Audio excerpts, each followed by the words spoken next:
What's up, beautiful people? Welcome back to Ripped, Rattled, and Rose podcast. It is your gracious host, Rose, and I want to come in saying thank you. I appreciate you guys for tuning in. I appreciate you guys for the support and the love. I appreciate you guys for sharing your testimony and your candidness and giving practical ways to triumph over some of the trials that we experience in life.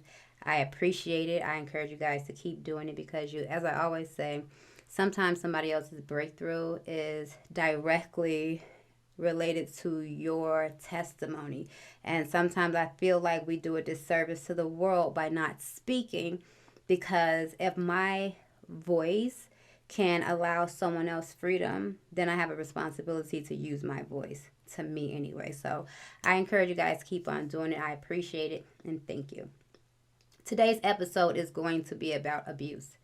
I have learned more recently that society seems to be extremely prejudiced about abuse, and which one is like socially acceptable and which one is just like, a major offense. When in truth, abuse is abuse. It all hurt. Abuse is abuse. It's all damaging. Abuse is abuse. It all requires healing. We don't have the right to take one version of abuse and highlight it and then water down other experiences. You think about when someone has a traumatic experience and it was a hard thing for them, and when they go to a place or a person to find refuge, they are met with contention and a blatant disregard for how they feel and what that experience was like for them. It further traumatizes them, and it does not promote honesty or transparency. It actually promotes secrecy and repressing and suppressing your emotions, which are very unhealthy and dangerous. So for the sake of definition, I will give very basic characteristics of each version of abuse. So, verbal abuse, we know what that means. Weaponizing people with our words, using our words to be hurtful, damaging, to harass, to assault people with our words, to control, manipulate, and basically like make you feel bad. Mental and emotional abuse are wrapped up into verbal abuse. So if somebody's calling you dumb, stupid, retarded, all of that is going to affect your self-esteem, your self-worth, and it's all done to manipulate, harass, control, and intimidate. Okay? All of those, verbal abuse, mental abuse, emotional abuse, they all are intertwined because it affects how you think and how you feel. And then we're going to throw cyber abuse on there. Cyber abuse is when someone gets online on a social forum and use their fingers to type words that are to intimidate, humiliate, manipulate, and control, to basically hurt you with the words that they type.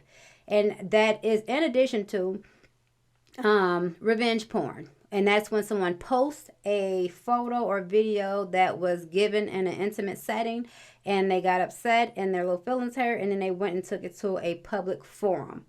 That's illegal as well. Let me just say that.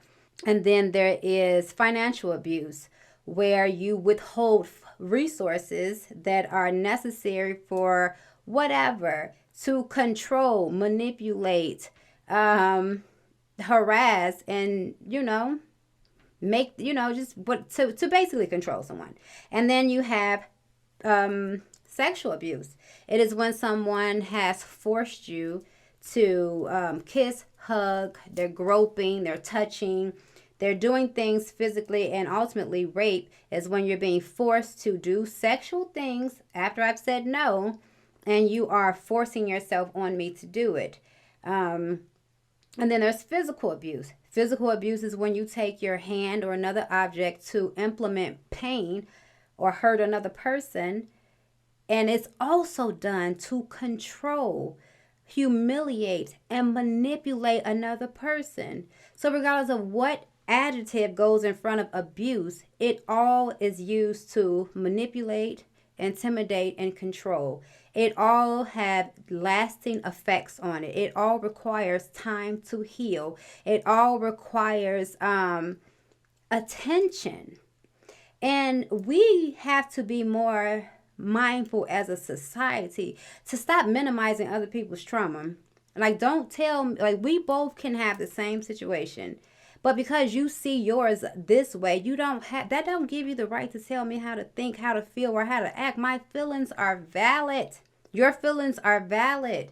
And just because we don't see things exactly the same don't make you wrong or right. Just mean that we're individuals, that we don't necessarily see everything the same, which is wonderful. That is why, we have our own beings, our own mind. Like, if God wanted us to be operating from one brain, he would have made that a thing, and he didn't. So let's not minimize anybody else's trauma. When you think about the initial impact that trauma has on a person when they are encountering a situation that they didn't think that they were going to encounter, or something that was painful to them, and they come to an environment to find a safe place to rest, and is met with accusations and contention and a disregard of feelings, what do you communicate? You don't matter. Keep it a secret. Stuff it. We don't have the ability to work with this. You should be over that by now. That's what we communicate. So then when I go out into the world and I don't have any boundaries because I was taught that how I feel does not matter, if my emotion don't match what you're comfortable with, then I just need to suck it up and move on. And I'm going to say that's a lie from the pits of hell. The whole cliche that sticks and stones will break our bones, but words will never hurt is one of the biggest lies ever told. Words hurt. They echo in your head for months and weeks and years after they are said. Words hurt. They do. And it affects your mental state and your emotional state and ultimately your physical state, because our beings are mind, body, and soul. So if what you're saying to me affects my mind, then it affects my body and ultimately my soul. So let's not minimize the effect that words have on people. Sometimes you listen to the old saints, because they love to beat you over the head with scripture, because, it's a self-righteous society, okay? You should do this, you should do that. Like, first of all, let me just go ahead and say that none of us are exempt from falling short from glory. All of us. We have a daily reprieve. We are saved and washed by the blood of Jesus. And we are all covered under his grace and his mercy. I am not crazy enough to be out here acting like I walk on water or I save myself. I have a healthy fear of God, and I don't necessarily need to experience other people's situations in order to have general care and concern about my fellow, because God said to love the Lord your God with all your might, all your heart, and all your soul. And then he said to love your neighbor as if you love yourself. I think that the problem is that a lot of the neighbors that's trying to love us don't love themselves. So when you see vile and malice and lack of care and concern about other people, they don't care about themselves. So I'm asking you to exercise something that you don't even have or know how, and probably don't even care to attain. But that's between you and God. Like, don't try to put me in jail because you willingly put yourself in there. Okay? I think that I was just completely caught off guard when I started seeing all of these women that were coming forward and talking about being sexually assaulted, be it men that were in power or whatever. And I would hear older women say, well, what are they saying something about something that happened 30 years ago? Well, probably because they couldn't say it 30 years ago. And then just imagine being a woman. If there's no other species in the world that I would expect to find comfort and support from, it's another woman. But you minimize my pain and then you follow it with Why they ain't said 30 years ago? I don't know. Probably because they knew they weren't going to be believed, or they were going to go into my past and talk about I was a whore back in the day and I was a slut now, and what I wore and what I drank and how I was, opposed to just focusing on the fact that somebody assaulted me. Somebody disregarded my personal being, my autonomy. We're not going to focus on that. We're going to focus on who I used to be, when in truth, depending on what year you've known a person, we have all had our not the finest hours in this world. I personally don't care if you're a prostitute. If you told Tommy Boy that it's a no-go, then Tommy Boy is a no-go. And if you force yourself on that woman, then that's rape. And we don't get to go into her past and say, well, she sold her body anyway. That don't have anything to do with Tommy Boy's lack of self-control. That don't have anything to do with the fact that rape is illegal. That don't have anything to do with anything. So stop doing that, because we all have something in our past that could disqualify us from being considered righteous or upstanding citizens. Okay? And then the whole R. Kelly thing. When I first heard that, I was like 17 and 18. And I looked at that situation with the lenses of a 17 and 18-year-old. And of course, I think I was influenced about, with environment, and I didn't have the emotional acuity to be able to separate the person from the talent. So, I'm like, well, she ain't had no business over there. But I'm a grown woman. I have daughters, and I wish that a Negro would pull out his genitals, put it near my 14-year-old, and then urinate on her, something, some waste, things that we put in the toilet. And the response was, well, her parents need to be arrested. Absolutely. As soon as we get this predator, they next. Absolutely. You are right about that. Well, she looked like she knew what she was doing to me. Well, I would imagine, if you talk to a lot of rape victims, you'll find out that a lot of them were molested when they were very young. So they were groomed. I would imagine that that's probably not her first rodeo. She's been raped by, could have potentially had inappropriate sexual experiences with multiple people. Could have been molested as a child and you told somebody, and it would disrupt the family too much to actually talk about it or address it outwardly. So I have been taught that my body is not valued. How I feel is disregarded. And it's just better to go along, to get along. And I'm going to go ahead and say, no, thank you. No.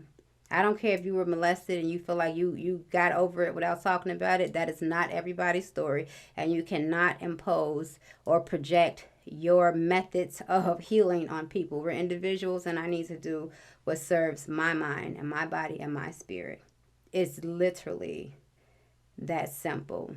We have to stop normalizing things that are not normal. And then, or just look at the origin. Like, okay, like how in the, we'll get mad about when our women go out here and they're dating men that don't honor them, that disrespect them, that does not choose. Where did they learn how not to choose themselves? In the house.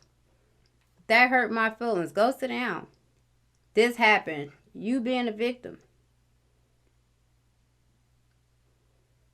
This bothers me. How long are you going to be mad about that? Well, I mean, what day do I get to, like, how much, give me the clock. How much time do I get to be human? How much time do I get to heal? How long do I have to keep your secrets? How loyal do I have to be to your secrets and dysfunction? Until it kills me? Because don't talk about it. Like when I can't speak it and I have negative behaviors. So if I can't speak it and I'm smoking weed till I can't feel my face, you be quiet. This is what you promoted. When I'm drinking till I can't feel my face, shh. I don't want to talk. I don't want you talking to me. When I'm sexing till I can't sex no more, I am literally outwardly displaying what you told me. I don't matter. How I feel does not matter. What happened to me doesn't matter. My experiences doesn't matter. How? How we judging the what without even considering looking at the why? And then we wonder why there's certain families. Everybody been molested. Everybody been raped. Everybody do crack. Everybody drink. Everybody have kids outside of wedlocks. Everybody got dysfunctional relationship patterns. Why? And then we judging people like it's oh God, I just want us to be kinder to one another. Like allow people to just be. And they will know that you're mine by the way you love one another. So let's stop, reciting like scriptures. Let's stop measuring sin. Only people do that. Jesus don't. The fornicator and the gambler, same thing to him.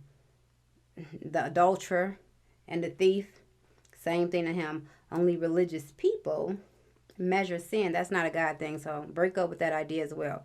And when I think about when I was a young woman and a broken state where I had absolutely no idea who I was and I didn't love myself, the church wasn't going to see me.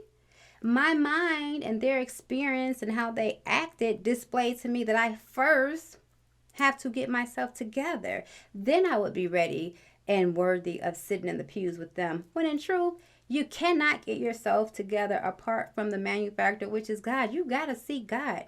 And when I say know them, because people that don't know themselves, they're the main ones trying to tell you how to, what they know about you. Like, sis, you 60 and you still don't know you. So, you can advise me in some other areas, maybe business, maybe gardening, I don't know, but this is not your area of expertise. So I'm going to go ahead and say, no, thank you. Okay. Like sometimes we just have to look at the source. Like, do I want to be like this? Or does it seem like something that's healthy to me or that makes me feel heard and honored? It's not. It's just not. You look on social media, and I watched The Social Dilemma like 2 weeks ago, and I saw where they were saying that school age kids did not used to be on they didn't have a high percentage on the suicide rate. But now that they have social media and everybody's on there speaking and judging a whole, if you don't have nothing nice to say, don't say nothing at all. That has completely gone out the window. I mean, when I say gone out, it's gone. You see something and, people are slow to affirm. Oh, you're beautiful. Oh, good job. Oh, good luck. They slow to do that. Have a fall from grace, baby. It's almost like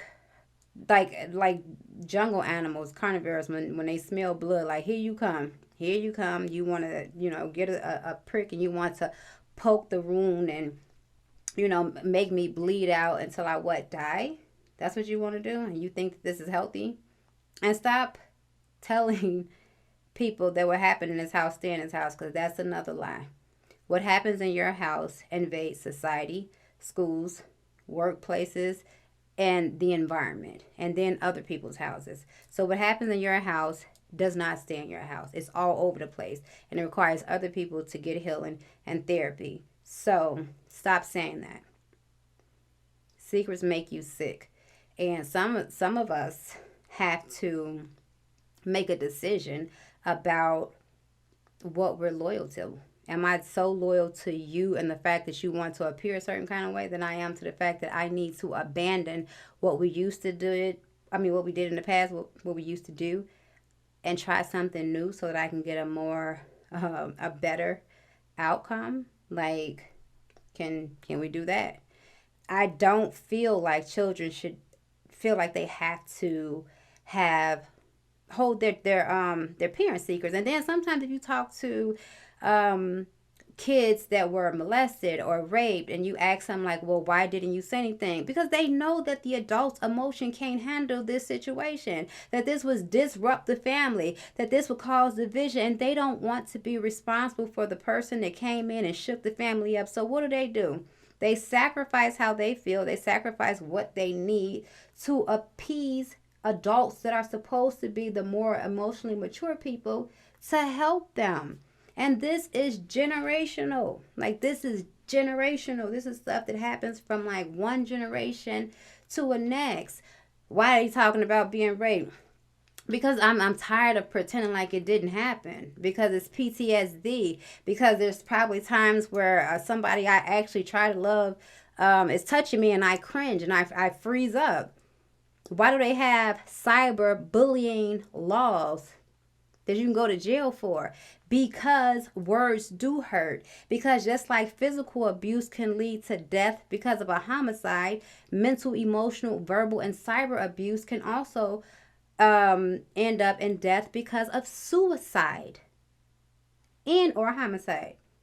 So we cannot be minimizing other people's pain. Instead, I feel as if we'll do a better service to other people by respecting their pain. And if we don't have nothing to offer to it, just don't say nothing. It is free to be quiet. I don't know why it makes more sense to scroll and see somebody's outfit that you didn't like and comment like, girl, that's ugly, opposed to you just mind your business. Probably don't like your outfit either. We'll talk about Mean Girls. Well, how are the young girls supposed to know how to be nice when your mama mean? When the whole you don't have nothing nice to say, don't say nothing at all, because this is a free for all. We just do and say we want to. We could speak on whoever situations. We can drag people's babies and their kids. We could speak on folks' marriages on a public forum. Like, your mouth is yours. You can say what you want to say, but it's not a whole lot of tact to do it on a social forum with the intent to hurt other people. Like, you gotta be a sick individual to like you purposefully hurt people, and then to see that somebody is hurt and bothered by something and you disregard that. Like, cut it out. Stop. Abuse is abuse. I'm gonna keep saying it because it needs to resonate. Abuse is abuse. It's all wrong. It all hurts. It all damages. It all affects. Abuse is abuse. Period. Abuse is abuse. I don't want to talk about physical abuse if we're not going to talk about all of the abuse. Don't tell me, oh, regardless of what I do or say to you, you ain't have no business put your hand on nobody. That's a lie. When I went to court to get the order of protection because of my threats of whatever can happen to me, and I was concerned about that. When I looked on the wall, and I'm saying this to tell you how we are conditioned by our environment and our experiences.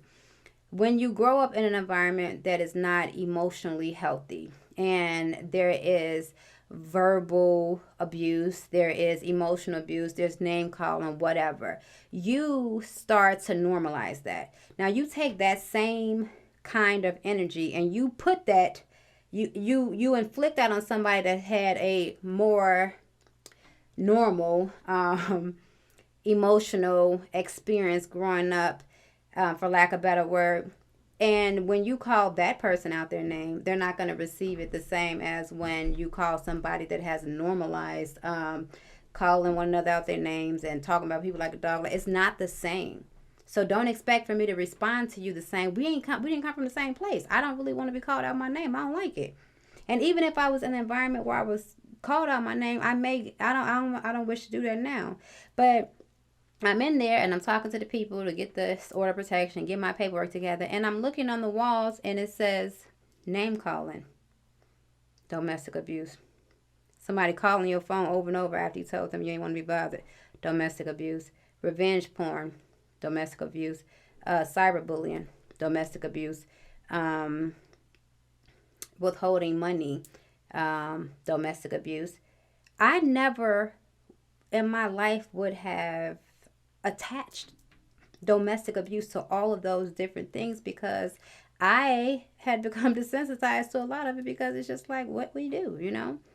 But in truth, it's not normal. It all hurts. It all harm. It's all damaging. So let's talk about the whole picture, the entire picture. And let's just say when somebody brings us their trauma, if we don't have the know-how to assist, just make a mental note not to pounce. Don't damage further. Take a step back. Maybe see if you can find somebody else that can help them. And then they always say that the Bible says that the older women are supposed to teach the younger, and that requires some honesty, humility, and transparency. I don't want to hear about the version of you now. There are some things that you had to overcome in order to get to where you have landed. You can relate to me better. I can hear you better from a less self-righteous place when you have enough humility to be honest about the fact that you did not save yourself, that you had to go through some things before you got to the position that you're in now. Like that's to me, that's true humility. That is giving God credit because he the one that saved you. When you pretend like you have always been a certain kind of way, to me, you water down your testimony and you water down the goodness of God. I am never in my life ever again will I allow somebody to take something that I used to do or a way that I used to be and use it to weaponize me. If God allowed me to go through it, baby, that is part of my ministry. So if I had two babies by the time I was 17 years old, guess who I have a heart for? Young women that have babies, that's broken, that's picking men that don't honor them, that disrespect them. Like, those are crates. Those are things for you to use as a building block to help another person to heal. It ain't your turn to use them as bricks where you take it and throw it at other people. And a lot of it has to do with the fact that you haven't dealt with your own trauma. So the idea that I'm over here trying to sort mine out threatens you because it highlights the fact that you didn't try to do nothing. And for those people that were disrespected on a regular basis, that grew up in environments with people like a word cursing and calling you stupid and dumb and you ain't never gonna be nothing and all the rest of that stuff, I am so sorry that happened to you. I pray that you find healing. I pray that you do whatever is necessary for you to find peace and for you to be able to grow and for you to later on help somebody.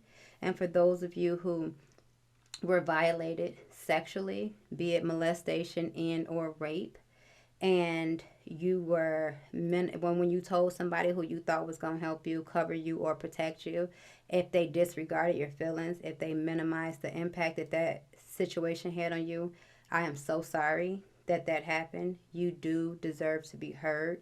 You deserve justice. You always did. What happened to you, what was said over you, is not a reflection of who you are. It didn't have nothing to do with it. I don't care what you wore. I don't care what you drank. I don't care what you smoke. I don't care what you used to be like. You never deserved that. Your body is yours. No means no. It is the reason why there's laws against this huge age gaps, because the way the brain is developed, that's why they have statutory rape. So, and I'm saying it in reference of a 14-year-old getting her mouth urinated in by a almost 30-year-old man. There are reasons why that is not permitted, because I don't have the emotional acuity to respond to you like an adult, because I'm not one. 14 is very much so a kid. I just want us to move to a place where we want to protect each other rather than be more damaging to each other, that we want to heal so that our children and our grandkids can get better. I want this generation to be better than the next. I want us to be nicer. I want us to be nicer to each other. I want us to be nicer to one another. I want that when somebody brings you their burden and they bring you their heart, that you cover them. When you see people dragging them, don't get on the bandwagon. Don't sit up and watch people watch somebody post naked photos of me or talk bad about me, my situation, the people that I love, and you don't stand up and say nothing. And when I rise up and I behave in a moment that's less than ideal because I'm a human person, don't talk to me about my response.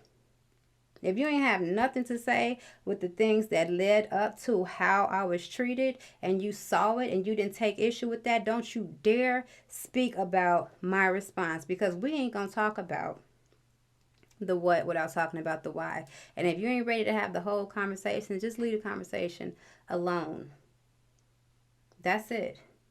I think that a lot of boundaries, like we do, like how do you know how to establish healthy boundaries when people keep on telling you how you feel don't matter, or that you're being dramatic, or that this is a secret, or don't tell nobody this because they're gonna weaponize it. You're going to be sick and alone. You're going to be so guarded that you cannot find healing and you can't connect to people. We all have to, it happened. It is not a defining moment. It happened. It happened. It doesn't have to own you. I know that this is council culture. I know that people that you could do and work tirelessly for society and fairness, and that somebody can take one moment that you were less than perfect and capitalize on that, and you go viral, and they want to use that thing to define you. And listen, this is how why you have to know who you are in God, because people will chant your name today and they will throw stones at you tomorrow. You better know, you better root yourself in God. Because my old pastor, when his wife would pray, she would always say, people say nice things and then they take it back. But the word of the Lord stands forever. And that's true. If you are serving a purpose and you part of their cause, then they chanting you. The moment you withhold something that they want, oh, baby, you're going to understand that you were never their cup of tea in the first place. So the fact that you have caged yourself to appease them is going to make you a little bit more resentful, because you deserve to choose you. Get help. Find resources outside of yourself. You don't deserve to be called out of your name, and that does not need to be minimized. You don't deserve to be trolled on social media, and they don't get to minimize that. And you don't deserve for anybody to put their hands on you. All forms of abuse is wrong. All of it. And we ain't minimizing none of it. Let's address it all. It's wrong. It's wrong. And every single last one of us, all of us have had unfavorable moments in our life where we were embarrassed of our own choices and our own action. You human. And I pray to God that it ain't the last thing that you ever do, because as long as you have breath in your body, you got another opportunity to do it better the following day. So, I just encourage you all to be nicer to one another, to carry each other's burdens. When you don't have nothing nice to say, really, really, for real, like, don't say nothing at all. Like, not even joking and not saying like a generic statement. And true, when you don't have nothing nice to say, don't say anything at all. Everybody's journey to find healing and to discover themselves is unique. You don't have the right to try to force somebody to, or try to suffocate other people's growth because your lack thereof. Allow, especially parents, allow your children to find their own path. At what cost are we trying to save face? Because mental, emotional, verbal, and cyber does what? Lead to depression, anxiety, and ultimately suicide, and sometimes homicide. And then homicide for what? We need to start getting honest. We need to tell the truth. We need to stop collecting bones. Everything that happens to us ain't meant to be a secret. That ain't gonna make you healthy holding that in. It's gonna make you sick, actually. And you don't have to use a public forum to speak about it, but speak about it to somebody, and not just in a manner of conversation, but in a healthy environment where they can give you some practical tools to start healing. So you can separate yourself in your value and your identity from the things that that happened to you based on who God said you were. What is my ministry?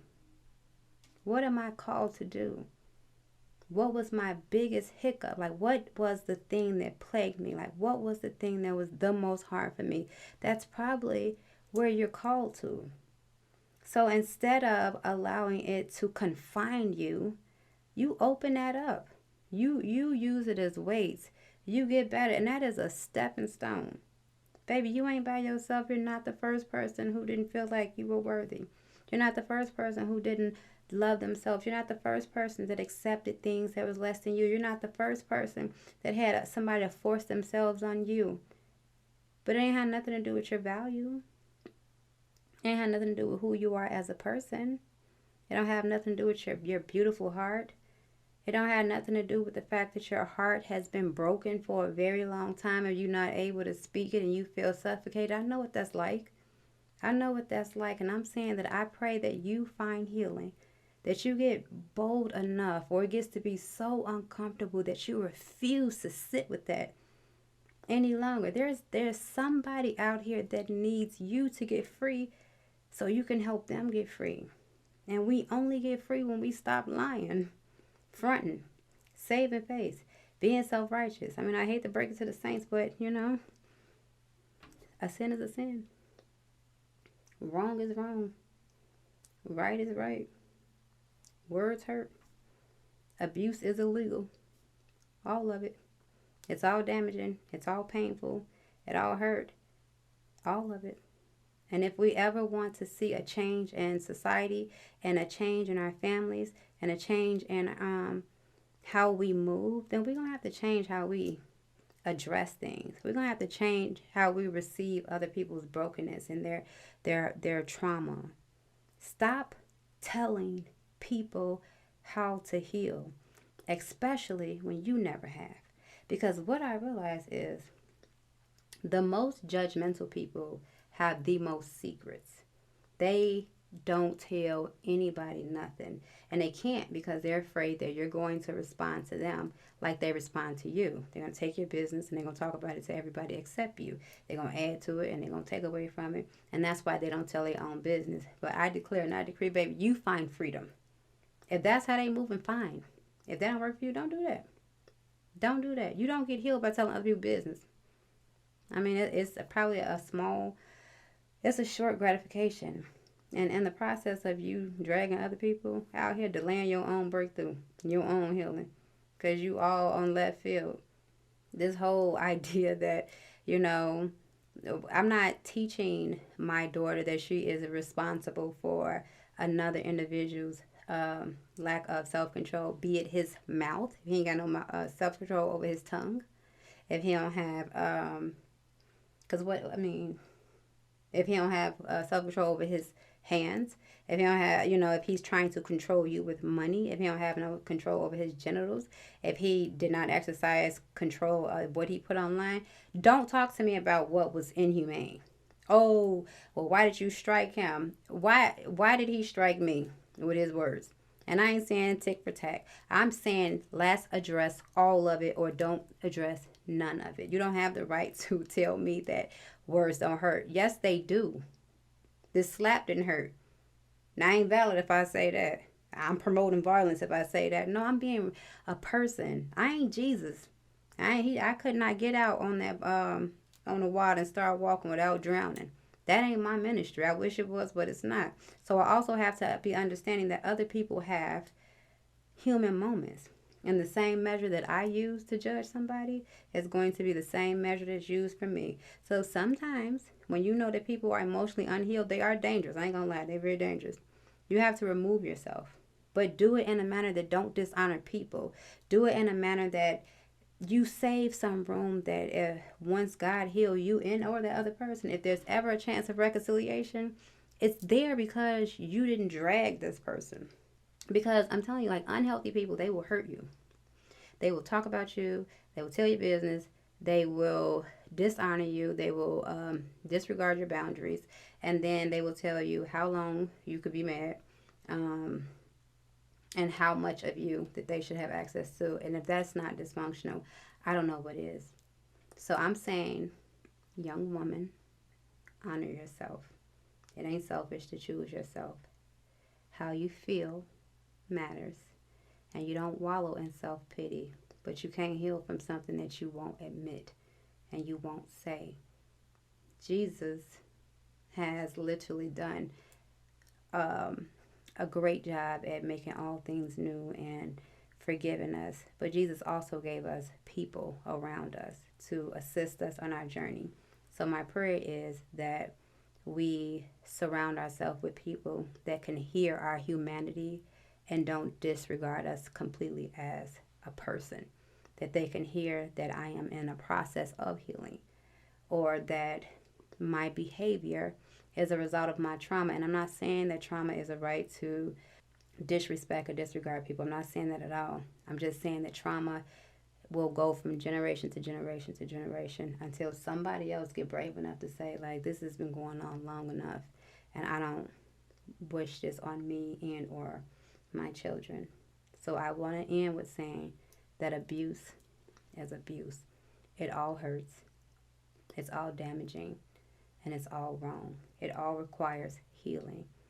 My advice would be to get some help outside of your normal circle, be it counseling, therapy, therapy groups, whatever you need to do in order to find freedom from that. And once you get strong enough and you find freedom, you remember what it was like when you were inflicted, and you remember what you wished would have happened, how you wish you would have been received, how you wish people would have covered you and protected you.